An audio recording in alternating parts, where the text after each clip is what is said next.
luto tayo ng munggo. Buhay OFW, munggo, kalabasa,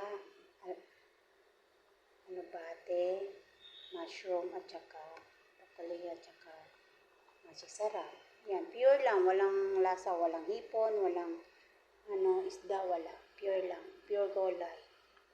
Tapos ayan, pang snack namin. Cubes. Titikman natin kung masarap na ba to.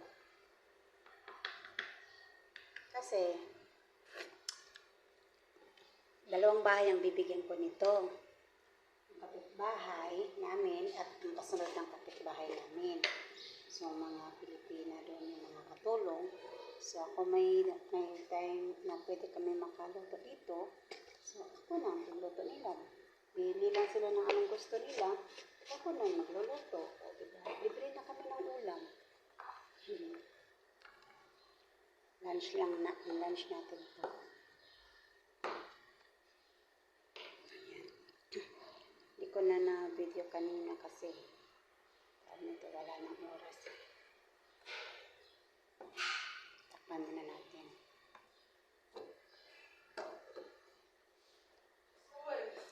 Munggo. Iti ka akil ha? Wala mapi. Best vegetable.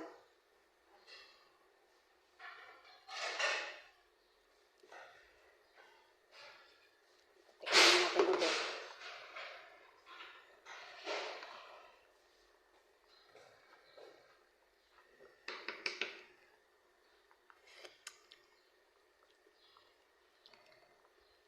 Parang may kulang talaga eh.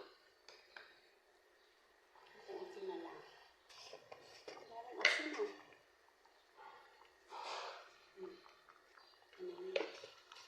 Yung asin dito parang hindi makakatalab ng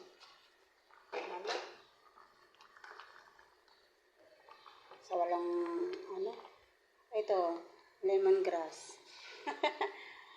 Galing pa to ng Pilipinas. Ayan. Kain na later, lunch. Mga 1 o'clock. Kakain na tayo. Hati-hating kapatid. Kahit yung ibang lahi, makakain nito eh. Makakain ng pagkain ng Pilipina. Kasi no choice. Diba? Saan pa sila? Libre na nga. Diba? Thank you guys. God bless everyone.